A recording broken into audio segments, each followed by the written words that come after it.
स्वागत करते हैं हम अपनी बजट 2024 की वीडियो के अंदर। और अगर हम बात करें आज का financial interim budget Shri Nirmala Sitharaman ji ने अनाउंस किया और काफ़ी लोग मेरे बैंक निफ्टी ट्रेडर्स वेट कर रहे होंगे, सर आज तो मार्केट वोलेटाइल होगी, मज़ा आ जाएगा। सर मेरे साथ भी धोखा हुआ थोड़ा थोड़ा, राइट। एंड मैंने जोश स्टॉक की वीडियो में दो चीज़ एडवाइस करी थी। पहली क्या, मैंने कहा था कि आज मार्केट में स्कैल्पिंग करनी है, बजट वाले टाइम में लंबा टारगेट नहीं रखना है। तो आज अगर किसी ने स्कैल्पिंग की होगी 5-10 पॉइंट में तो सर शायद वो ज़रूर कमा गया हो। पर एक मैंने स्ट्रैटेजी और बोली थी, जो बोली थी मैंने अपनी लॉन्ग स्ट्रैडल, जो कि मेरी स्ट्रैटेजी फेल हो गई क्योंकि मार्केट वोलेटाइल बिल्कुल भी नहीं हुई।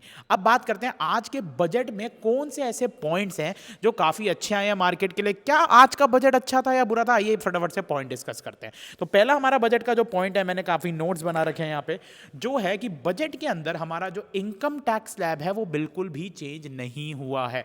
यानी जो लास्ट इनकम टैक्स स्लैब था अब 7 lakhs वाला जो लास्ट टाइम चेंज हुआ था, वही सेम स्लैब इस बार भी फॉलो किया जाएगा एज पर इंडिविजुअल। अब बात करें अगर कंपनी टैक्स या फिर कोई आपकी एलएलपी हो या सेम कॉरपोरेट हो, कोई भी आपकी ऐसी कॉरपोरेट फर्म है या पार्टनरशिप फर्म है, टैक्स बिल्कुल अनचेंज है, टैक्सेस आपके बिल्कुल सेम रहेंगे। यानी टैक्सेस के अंदर कोई भी आपका फर्क यानी कोई भी चेंज नहीं आया है। अलॉन्ग विद दिस हमारा फिस्कल डेफिसिट, देखिए कई बंदे पूछते हैं सर फिस्कल डेफिसिट होता क्या है। फिस्कल डेफिसिट मतलब इंडिया के अंदर घाटे का रेट अगेंस्ट द जीडीपी। अब फिस्कल डेफिसिट निकाला कैसे जाता है, इंडिया के अंदर जितनी भी इनकम आती है माइनस जितने भी कंट्री हमारी खर्चा करती है। सपोज टैक्सेस से कंट्री ने लाखों करोड़ रुपए कमाए और उससे ज्यादा तो कंट्री का खर्चा हो गया, राइट। अब उससे ज्यादा खर्चा हो गया तो कंट्री कहां पे रहेगी, डेफिसिट में रहेगी। तो इसी को बोलते हैं हम फिस्कल डेफिसिट यानी फाइनेंशियल डेफिसिट। तो इस बार का फिस्कल डेफिसिट हमारा आया है 5.8% एंड इस बार टारगेट है कि अगले साल तक इसको 5.1% ले जाया जाएगा। अच्छा याद रखिएगा गाइस, ये इंटरिम बजट है, तो interim budget is not a final budget. जब फाइनल बजट आएगा हमारा जुलाई के अंदर, वही असली बजट माना जाता है। तो हमारा जो 2025 का टारगेट निर्मला सीतारमण जी ने प्रोजेक्ट किया वो किया है 5.1%। दोस्तों ट्रेडिंग और इन्वेस्टमेंट बहुत ट्रेडर्स करते हैं और सही नॉलेज ना होने की वजह से काफी ट्रेडर्स लॉस भी कर लेते हैं। ट्रेडिंग करने के लिए नॉलेज बहुत ज्यादा इंपॉर्टेंट है और इस गैप को फिल करने के लिए मैं आपको एक प्लेटफॉर्म सजेस्ट करूंगा, ऑक्टा, जो 12 साल से एक ट्रस्टेड फोरेक्स ब्रोकर है all over the globe. Forex broker होने के साथ आपको ये काफी सारा एजुकेशन मटेरियल भी प्रोवाइड करता है, जैसे फोरेक्स वेबिनार जहां पे आप फोरेक्स एक्सपर्ट से सीख सकते हो, फोरेक्स बेसिक आर्टिकल जहां पर आर्टिकल्स के माध्यम से आप सीख सकते हो, जैसे how to trade forex, risk management and technical analysis.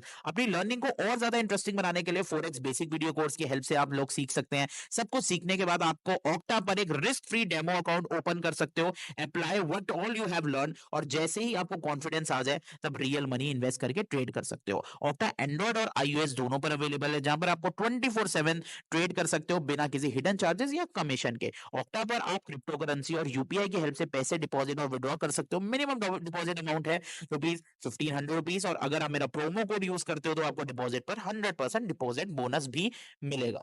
दोस्तों मैंने डिस्क्रिप्शन एंड कमेंट के अंदर पिन करके अपना ऑक्टा का लिंक दे दिया है, तो आज ही ऑक्टा डाउनलोड करिए और अपनी फोरेक्स जर्नी स्टार्ट करिए और मेरा प्रोमो कोड जरूर यूज करेगा ताकि आपका डिपॉजिट डबल हो जाए।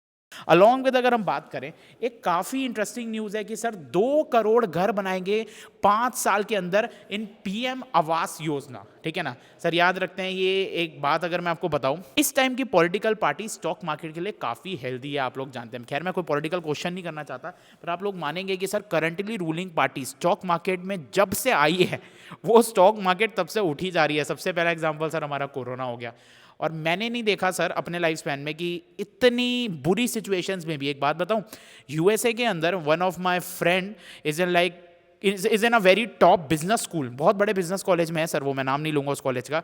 उस कॉलेज के अंदर उसने बताया कि सर वहां पे भी जॉब्स का थोड़ा क्रंच है, यानी प्लेसमेंट्स का 50% क्रंच है, और फंडामेंटली देखा जाए या टेक्निकली देखा जाए तो रिसेशन माना जा रहा है, बट फिर भी स्टॉक मार्केट नहीं गिर रही है।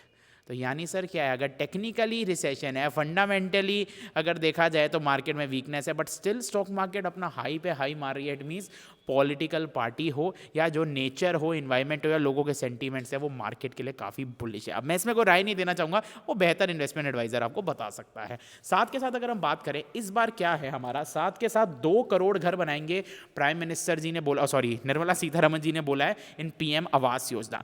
अब साथ के साथ एक और चीज़ आई है हमारे पास, क्या कहते हैं कि ये बड़ी इंटरेस्टिंग सी ना खबर है, जिसको मैं मतलब यकीन नहीं कर सकता, बट ये as per data it is very positive कि बोला गया है कि एवरेज इनकम एक इंसान की 50% बढ़ी है इस साल। सर अगर हम बात करें, आप गूगल पे ना डाल के देखिएगा, एवरेज इनकम एक सपोज मान लो कोई आईएम का है, ठीक है ना, आईएम वाले बंदे की एवरेज सैलरी या एवरेज एलपीए कितना है और आज के टाइम कितना है। बट अगर डेटा है तो डेटा है, मतलब मैं आप लोगों से क्वेश्चन पूछना चाहूँगा, क्या आप लोग जॉब कर रहे हैं अगर, तो क्या आपकी सैलरी बढ़ी है? क्योंकि as per data it is said कि 50% आपकी इनकम बढ़ी गई है, यानी एवरेज इनकम 50% बढ़ाई गई है। बढ़ाई गई मतलब इस साल का डेटा जो है, यानी लोग 50% ज़्यादा कमा रहे हैं। तो अगर कोई जॉब वाला बंदा है जिसकी सैलरी बढ़ी है, जिसको ये चीज़ सही लगती है, तो नीचे कमेंट करिए। और अगर आप लोगों की भी सैलरी अभी स्टक है तो सर उसको भी मेरे को नीचे कमेंट करके बताइएगा। तो दोस्तों मैंने डिस्क्रिप्शन के अंदर ऑक्टा का लिंक दे दिया है, उसको चेक करना बिल्कुल ना भूलें।